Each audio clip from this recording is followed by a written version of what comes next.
The Boring Sisters Ledger. Final transfer complete, $185,000 secured. My brother Travis texted the family group chat at 11:47 p.m. on a Tuesday. Mom replied within seconds, "Good investment, son. So proud of you." Dad sent a thumbs up emoji. I stared at my phone screen, lying in bed in my Alexandria apartment. My stomach twisted into something cold and hard.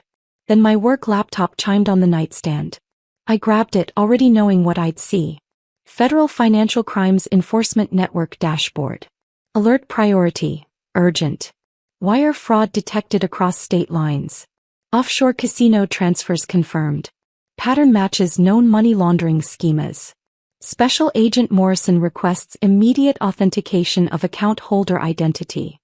I scrolled through the transaction log. My checking account.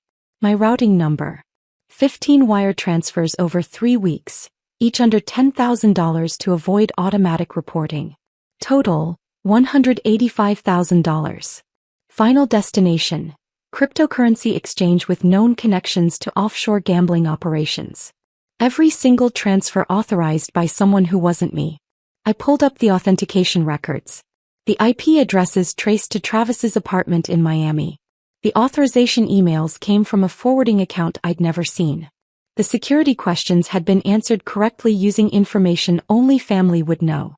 My brother had systematically drained my savings account and sent the money to offshore casinos, and he'd just announced it to our parents like it was a real estate investment. Before I tell you what happened next, let me ask you something.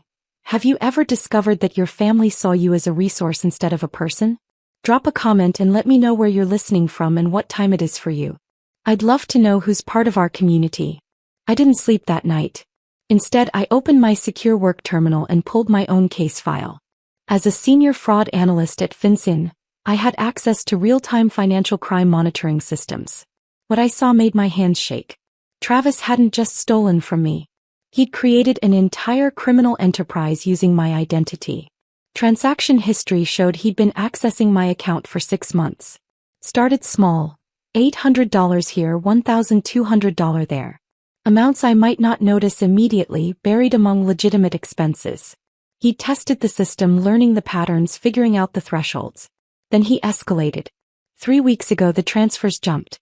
$8,500 to a cryptocurrency exchange. $9,200 to another. $7,800 to a third. Never quite hitting the $10,000 automatic reporting threshold. A technique called structuring, explicitly illegal under 31 U.S.C. 5324. The cryptocurrency went to an exchange called CryptoGambit. My database showed it as a known intermediary for offshore gambling operations based in Curaçao and Malta. The exchange converted deposits to chips at digital casinos, bypassing U.S. gambling laws and money laundering regulations. Travis had gambled away $185,000 of my money at offshore casinos while structuring the transfers to evade federal detection. And he'd texted our parents about it like it was an achievement. I pulled up the family group chat again. Read the messages that came after his announcement. Mom, when do you think you'll see returns? Travis, could be big. Could be huge. Just needed the capital to make the right moves. Dad, that's my boy. Always thinking ahead. Travis, Jamie won't even notice. She just hoards money anyway. Never spends it on anything fun. Mom, she's so careful with money it's like she doesn't trust anyone. Travis, she doesn't trust anyone because she's boring. But her boring account just funded something incredible. I read that message 3 times. The casual cruelty of it. The assumption that my money was somehow communal property because I didn't waste it on fun. The certainty that I wouldn't fight back because I never had before. This is what they don't tell you about being the responsible one. How family interprets prudence as weakness. How they see your savings as their emergency fund. How they train you to believe that protecting yourself makes you selfish while their exploitation makes them clever. But I wasn't just the responsible one. I was a federal fraud analyst who'd spent 4 years tracking wire fraud schemes across state lines. And Travis had just committed every violation in my handbook. Let me tell you what that $185,000 represented. I'd saved for 8 years. Every bonus, every tax refund, every dollar I could spare from my $82,000 salary. I lived in a studio apartment. I drove a used Civic. I brought lunch to work 4 days a week. I was saving for a down payment on a house. For security. For a future where I didn't have to worry about money the way I'd worried growing up. Meanwhile, here's what Travis got from our parents. College tuition paid in full, $160,000. Seed money for his consulting business, $50,000. Bail money when he got arrested for DUI, $15,000. Loan for his Tesla that was never repaid, $68,000. Rent coverage during his transition period, $24,000 over 2 years. Total parental investment in Travis, $317,000. Here's what I got. Community college, $12,000 I paid back. Told to figure it out for everything else. Lectures about being too independent. Criticized for not asking for help, after being told I couldn't have any. I'd put myself through college working 3 jobs. I'd lived on ramen and peanut butter for 2 years. I'd graduated debt-free through pure will and 70-hour work weeks. And I'd saved $185,000 by age 31 through discipline my family called boring. Travis had gambled it away in 3 weeks and called it an investment. But he'd made a critical mistake. He'd structured the transfers to avoid detection, which proved criminal intent. He'd moved money across state lines, which made it federal wire fraud. And he'd sent it to offshore gambling operations, which triggered money laundering statutes. 18 U.S.C. 1343. Wire fraud across state lines. Up to 20 years. 31 U.S.C. 5324. Structuring financial transactions. Up to 5 years. 18 U.S.C. 1956. Money laundering. Up to 20 years. My boring career had just become his worst nightmare. I called Special Agent Morrison at 7 a.m. This is Sarah Chin. I'm the account holder on the fraud alert from last night. Miss Chin, thank you for the quick response. Morrison's voice was professionally neutral.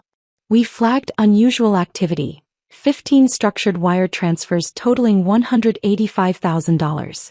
Can you confirm these were unauthorized? Completely unauthorized. I never initiated these transfers, never authorized anyone to access my account, and never gave permission for any of these transactions. Do you know who might have accessed your account?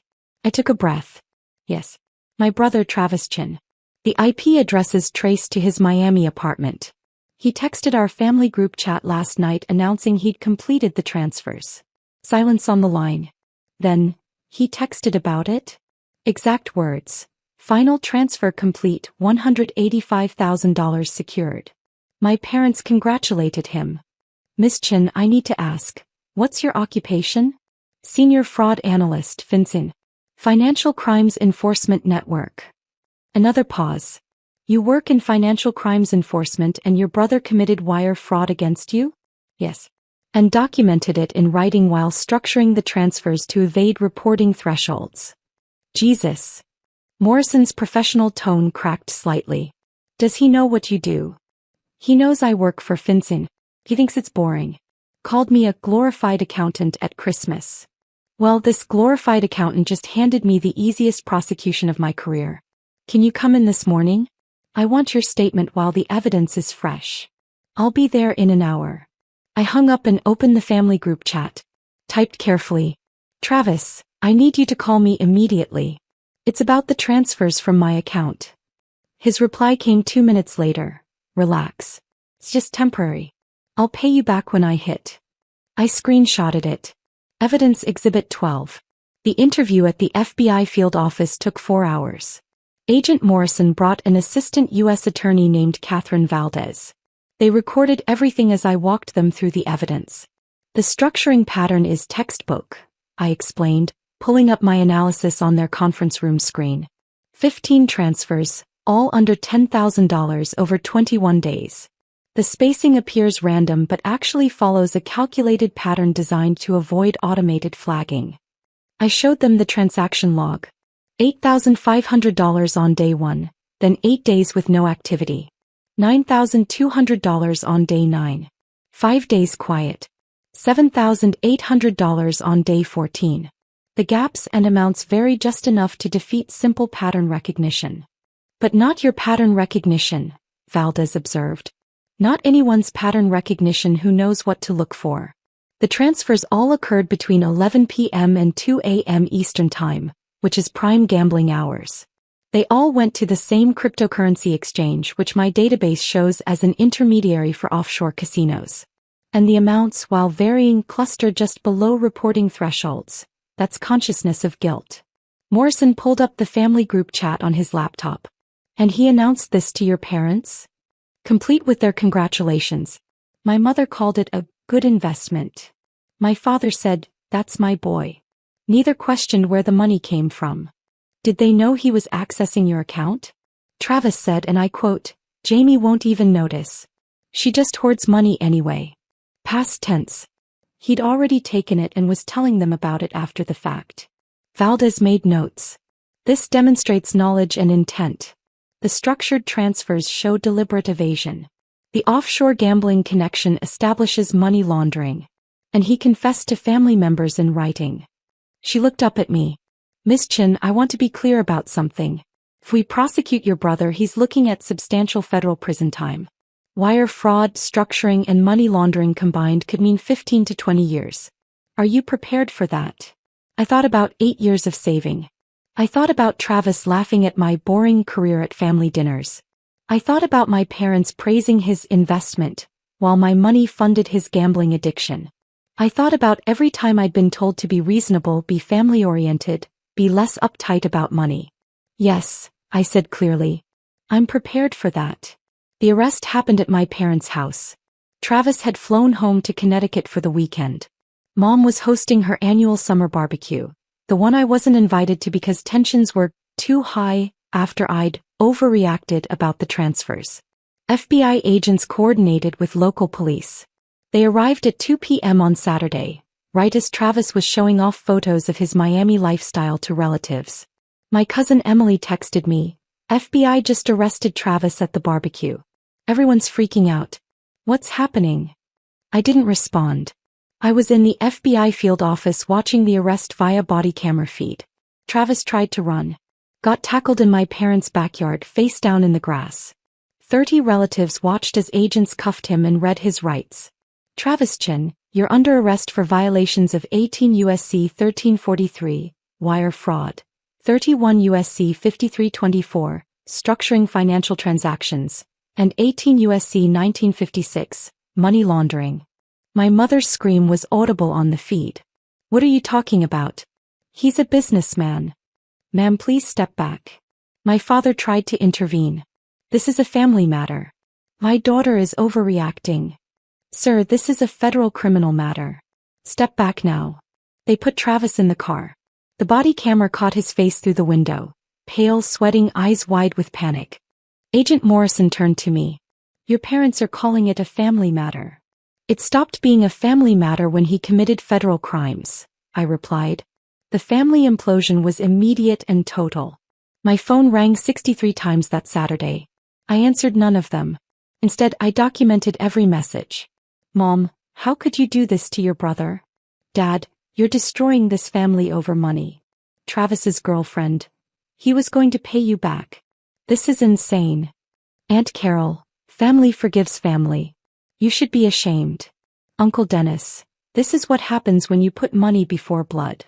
I saved every message, every voicemail, every text. All of it became evidence of witness tampering and obstruction attempts. On Monday, my lawyer sent cease and desist letters to 12 family members. The message was simple. Any further contact attempting to influence my testimony would result in additional federal charges. The calls stopped. But the lawyer got one call that mattered. From my parents asking if I'd consider working something out, if Travis paid restitution.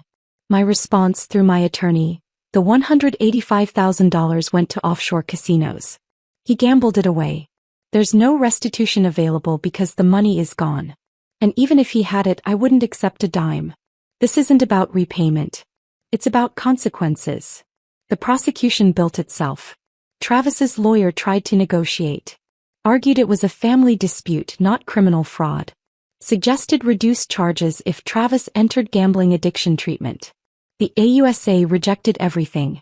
Your client structured 15 wire transfers across state lines to evade federal reporting requirements. Valdez told them in pretrial meetings I attended. He sent the money to offshore gambling operations, which constitutes money laundering. And he confessed to the crimes in writing to multiple witnesses. She pulled out the evidence. Bank records, IP logs, cryptocurrency exchange confirmations, the family group chat, my testimony. This isn't a family dispute. This is a federal crime spree documented by the perpetrator himself. We're not negotiating. Travis's lawyer looked at me. Ms. Chin, do you really want to send your brother to federal prison? I want the law applied equally, I said. If a stranger stole $185,000 from me using wire fraud and money laundering, they'd be prosecuted. Travis being my brother doesn't exempt him from consequences. But family doesn't exploit family, I interrupted. Family doesn't steal life savings. Family doesn't announce the theft like it's an achievement. Travis made his choices. Now he lives with them. Trial was scheduled for October. Travis took a plea deal in August. Guilty to all charges.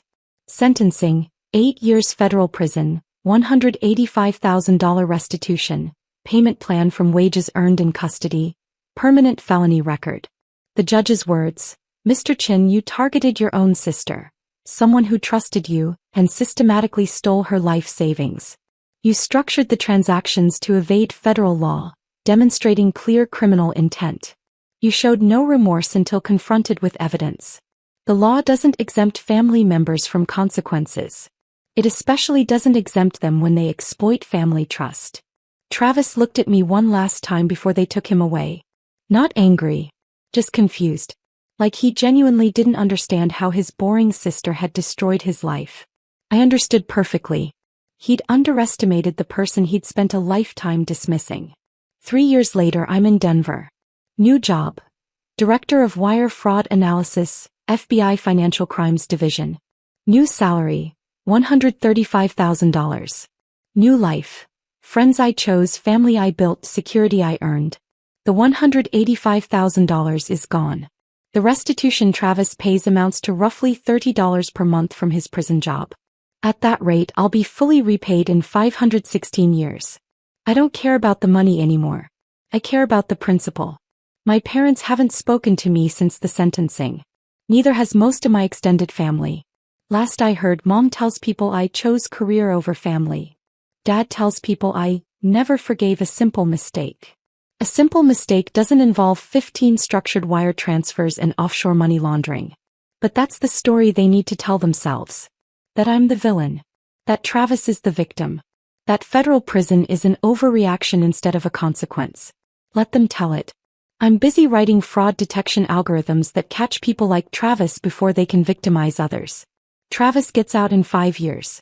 I hear he's taking online courses in business management. I hope he learns something. I doubt it.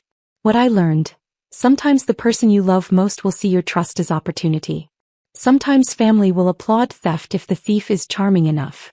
Sometimes being boring means being strong enough to enforce boundaries when everyone else wants you to be weak. My brother announced he borrowed from his boring sister's account. The federal wire fraud report went live. The difference is, my boring career has the force of law behind it. His clever scheme had 8 years in federal prison waiting. Sometimes boring wins. Sometimes the federal government cares more about justice than your mother's tears. I pushed papers. The papers pushed back. Travis learned what happens when you mistake patience for weakness. The trash took itself out. I just filed the federal paperwork correctly.